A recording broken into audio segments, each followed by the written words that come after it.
Good morning, students. This is the continuation for last class.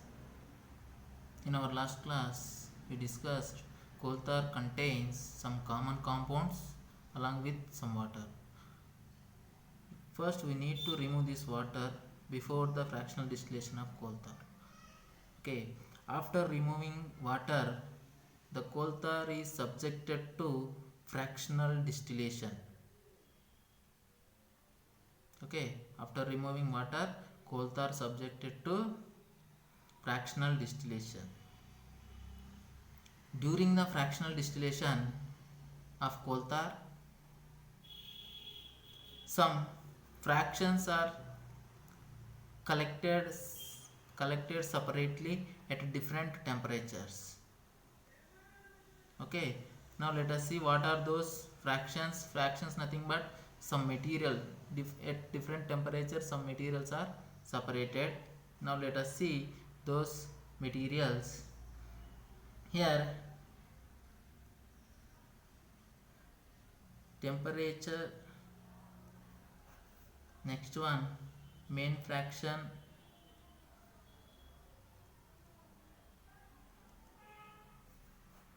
next one main components,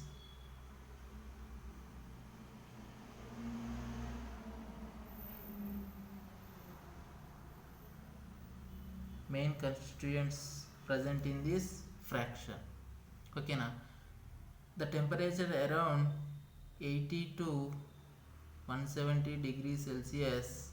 In this range of temperature, the fraction is light oil. Light oil, or it is also called crude oil. Crude naphtha or oil. Okay, now at 80 to 170 degrees Celsius, the light oil will separate. This light oil contains main components of this light oil, that is benzene, toluene,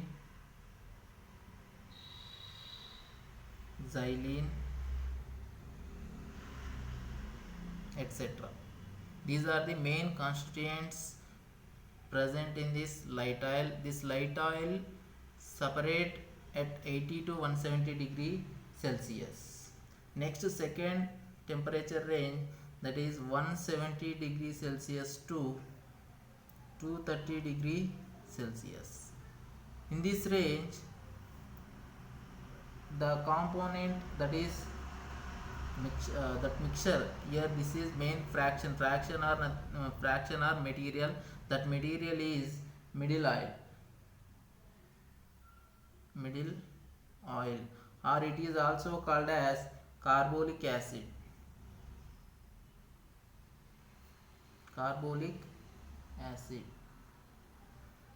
Here this carbolic acid mainly contains phenol,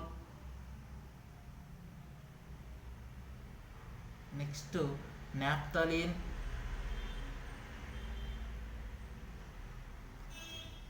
pyridine, etc. These are the main constituent compounds present in this middle oil. This is also called as carbolic acid. Next, to 230 degrees Celsius to 270 degrees Celsius, this is separate heavy oil. This heavy oil is also called as creosote oil.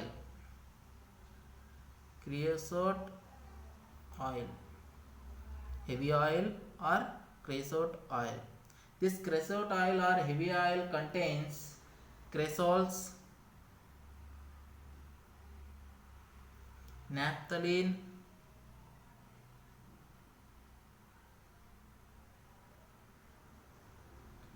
phenolene. These are the main constituents in this heavy oil.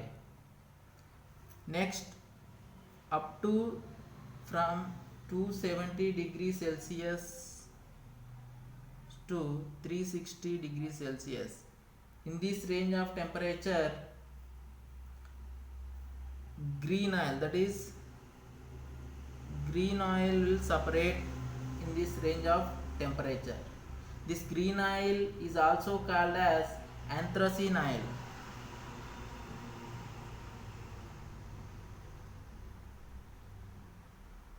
Okay, now at 270 to 360 degrees Celsius, green oil will separate in fractional distillation of coal tar. This green oil contains mainly anthracene phenanthrene.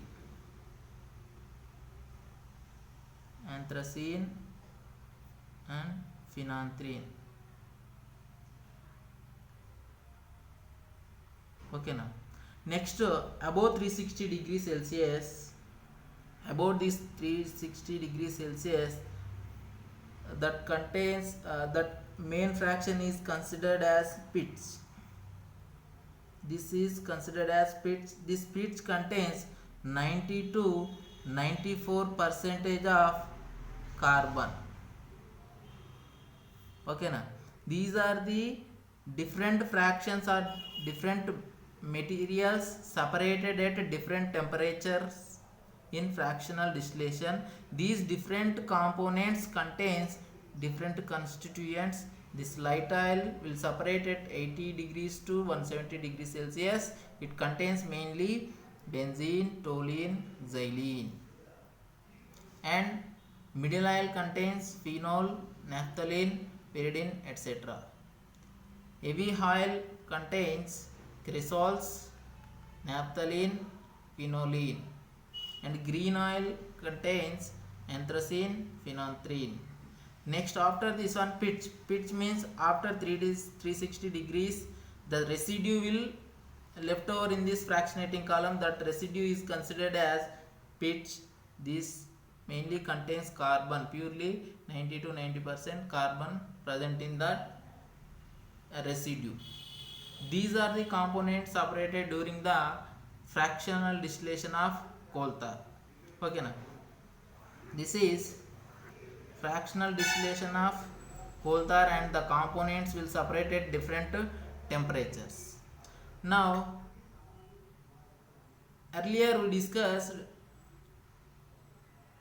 the petroleum is a main source of aromatic hydrocarbons. Okay, nowadays the most of the benzene, can you say formula for benzene? C6H6. Okay, na? Benzene, toluene, xylene, these are the components obtained from petroleum. These are obtained from petroleum, and these are the main raw materials for most of the aromatic hydrocarbon. Okay, nowadays most of the benzene, toluene, xylene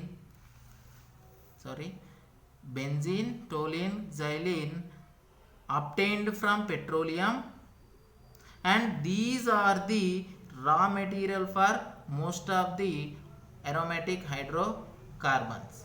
Okay, next let us discuss one more process, that is catalytic reforming process. Catalyst reforming process. Here in this catalyst reforming process, we can convert alkanes. Alkane general formula, can you say? Here alkane general formula CnH2n plus 2. Okay, na? In this process, alkanes converted into cycloalkanes and aromatic hydrocarbons.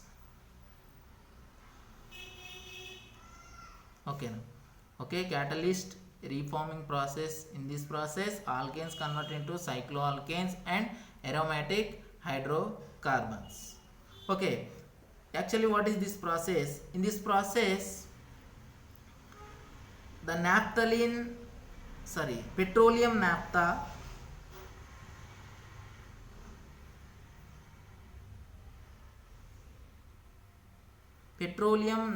which contains from C6 to C8, that means 6 carbons to 8 carbon containing alkanes, 6 carbons to 8 carbons containing alkanes are heated over platinum, rhenium, alumina.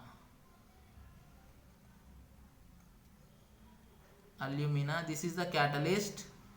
Okay, the platinum naphtha, that means which contains carbon 6 to 8 carbons containing alkanes, heated over platinum, rhenium, alumina catalyst at 500 degrees Celsius at about 20 atmosphere pressure. Then the alkanes converted into cycloalkanes. Further, these cycloalkanes converted into aromatic hydrocarbons. This process is called catalyst reforming process. Okay, in this process cycloalkanes converted into cycloalkanes and aromatic hydrocarbons. In this, what is the catalyst? Platinum, rhenium, alumina is the catalyst, and the temperature 500 degrees Celsius at 20 atmosphere pressure. This is the catalyst reforming process. Now let us see one example for this. Here now I am taking this compound.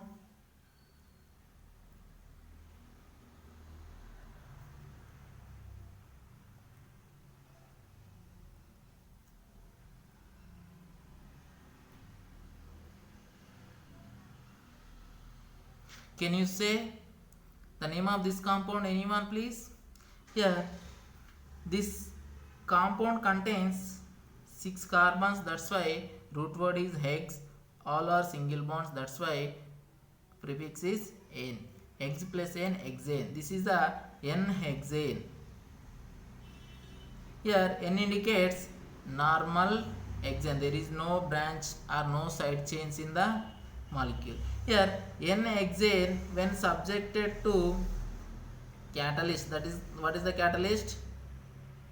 Platina, rhenium, alumina catalyst. Okay na, at 500 degrees Celsius.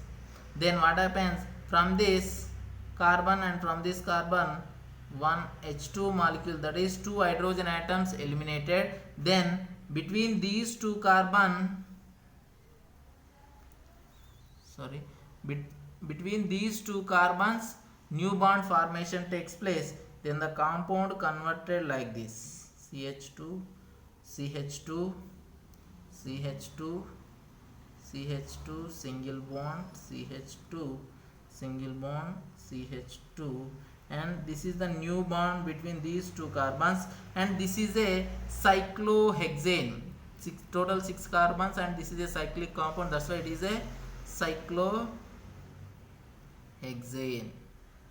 And again, when we treat with a catalyst at 500 degrees Celsius, then 3 molecules of hydrogens eliminated from this compound, and this is converted into benzene, that is aromatic hydrocarbon. Benzene, that is aromatic hydrocarbon. Here this benzene always contains alternative double bonds. Double bond, single bond, double bond, single bond, double bond, single bond. Okay, now this is the benzene. That means alkane converted into cycloalkane and aromatic hydrocarbons. Okay, now this is the catalyst reforming process. In this, alkanes converted into aromatic hydrocarbons. Here, if you see one more example, CH3, CH2, CH2, CH2, CH2 single bond, CH2 single bond, CH3. Here this compound contains 7 carbon atoms, that's why the name of this one is N-heptane. N-heptane. Here from this, when we treated with catalyst and at 500 degrees Celsius and 20 atmosphere pressure, then this is converted into aromatic hydrocarbon. Here you need to write this compound and this compound, and if you know the name of this one, you can write here. This is for your work. Okay now, this is the process of catalyst reform process. Next one is isomerism. Next one is isomerism. Here we have already discussed about this isomerism in our previous classes last year. Okay, now here isomerism. Before this isomerism, what is isomer? Isomer means the compounds which are having same molecular formula but different properties. Such type of compounds are called isomers. Okay, compounds with same molecular formula but different properties, and such type of compounds are called isomers, and this total phenomenon is called isomerism. Okay, now isomerism, different types, we have already discussed about this. Okay, here in these aromatic hydrocarbons we need to know about the isomerism of benzene. Okay, now here benzene derivatives. Derivative, what is mean by derivative? Here derivative means when hydrogen atoms of benzene is replaced with any one monovalent, that is univalent group, then the compound is called derivative. Derivative nothing but the hydrogens of benzene, if replaced with any monovalent groups, then the compound is converted into new compound. That new compound is considered as derivative, and that derivative is benzene derivative. Okay, now here benzene derivatives are obtained by the replacement of hydrogen atoms from the benzene with equal number of univalent groups. Univalent means, univalent group means, can you say what is meant by univalent group? Here univalent group nothing but the group which forms only one bond.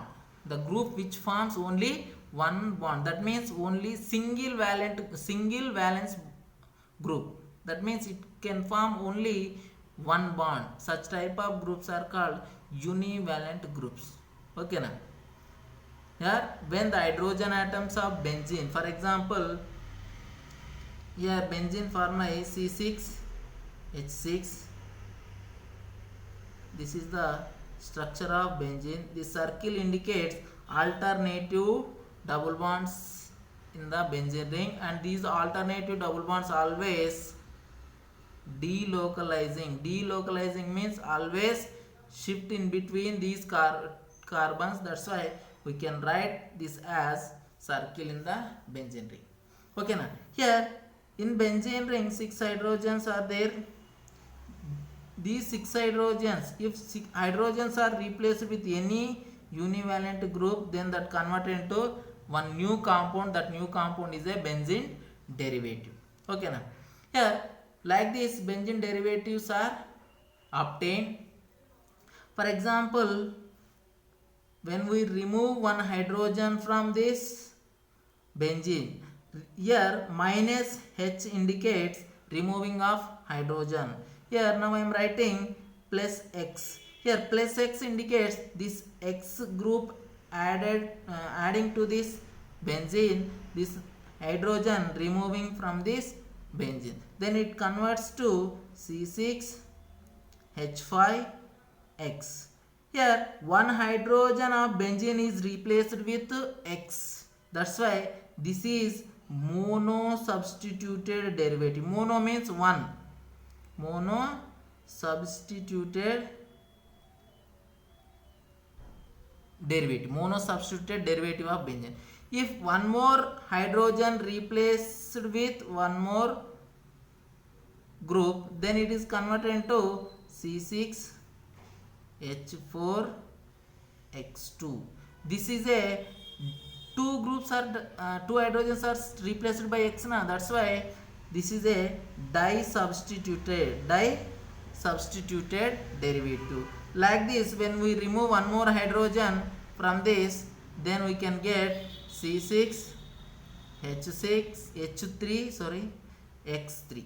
This is a tri-substitute. Like this, when we remove all hydrogens from this, last finally we get C6X6. This is considered as poly-substituted benzene, or you can call this as hexa-substituted benzene. Okay, now if you remove three hydrogens, tri-substituted. If you remove 4 hydrogens, tetra. If you remove 5 hydrogens, that is penta, and we can call this as poly-substituted benzene.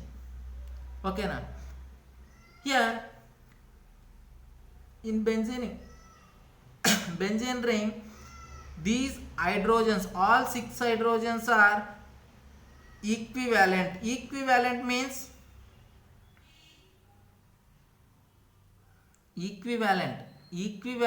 same. Okay, now in benzene ring all the 6 hydrogens are same, that means equivalent. Because of that reason we can remove this hydrogen or this hydrogen, this any one hydrogen. Okay, now if one substitution takes place in benzene ring, then we can get one product. If you remove this hydrogen with one group, then we can get one product, or if you remove this hydrogen, then we can get one more product. But all products are same because all the hydrogens are same, that is equivalent. Because of that reason, if you replace one hydrogen from benzene with one monovalent group, then we can get only one monoderivative benzene. Somebody asked question like this, how many monoderivatives possible for monoderivative benzene? Monosubstituted benzene. How many monoderivative compounds possible for monosubstituted benzene? Here the question is only one monoderivative will possible because all 6 hydrogens are same in benzene ring. Because of that reason, if you remove this hydrogen or this hydrogen or this hydrogen or this hydrogen, they will give same monoderivative product. That's why for monoderivative benzene only one monosubstituted benzene will possible, because what is the reason? All hydrogens are equivalent. Okay, next here this benzene contains 6 carbon atoms and 6 same hydrogen atoms. Okay, now because of that reason we can give numbers to the carbons. In nomenclature we can give we should give the number to the parent chain. Like this also, here if you want to give numbering to the benzene ring carbons, then we can give first number either this carbon or this carbon or this carbon or this carbon or any one of the carbon. Why? Because all 6 hydrogens are same, are equivalent. Because of that reason we can give number 1 position for any one carbon in benzene ring. What is the reason for this? Because all the hydrogens are same, that's why all positions are equivalent. Because of that reason we can give number 1 position for any one carbon in the benzene ring. But for our convenience, we are giving number 1 for the top carbon. For our convenience only, we are giving number 1 for top carbon. Okay na, you can give 1 for this or for this, no difference. Okay, for our convenience we are giving number 1 for top carbon, and remaining carbons rest of the carbons numbered in clockwise direction, like this. 2, this is third carbon, this is fourth carbon, this is fifth carbon, this is sixth carbon. Okay, like this we have to give the numbering to the carbons of benzene. Okay, now here in this benzene ring we have 6 positions, that is 1 2 3 4 5 6. Here in this, the first position and second position both are first 1 and 2 are 1 and 6. These are the same positions. 1 and 1 comma 2 are 1 comma 6 are same position. Why? Because when we move this side, this is the second carbon, or if you move from this side, then it is the second carbon. That's why 1 comma 2 positions or 1 comma 6 positions are same. These positions are also called as ortho positions. Ortho positions. This is already we have discussed. Okay, and 1 comma 3, 1 comma 3 or 1 comma 5. These are same positions. You can take 1 comma 3 position or 1 comma 5 position. These are same. And this 1 comma 3 or 1 comma 5 positions are also called as meta positions. Meta positions. Okay. Next 1 comma 4. This 1 comma 4 position also considered as para positions. Okay. 1 comma 2 is ortho, 1 comma 3 is meta, 1 comma 4 is para position. Okay, now here this is the numbering to the carbons of benzene ring. Okay, now here how many number of possible monoderivative substituents in benzene ring? Only one possible, because all 6 hydrogens are same. Next, when we take disubstituted benzene, disubstituted benzene, disubstituted benzene, disubstituted benzene means, here di means 2 substitutions, that means 2 hydrogens of benzene replaced with 2 monovalent groups, that is disubstituted benzene. Here now I am taking disubstituted benzene, this is this one. Here these two disubstituted means here these two groups either same or different, either same or different. Here these two are same, XX, here X and Y. In disubstituted, either two substituent groups are same or different. Then the disubstituted benzene will give 3 isomers.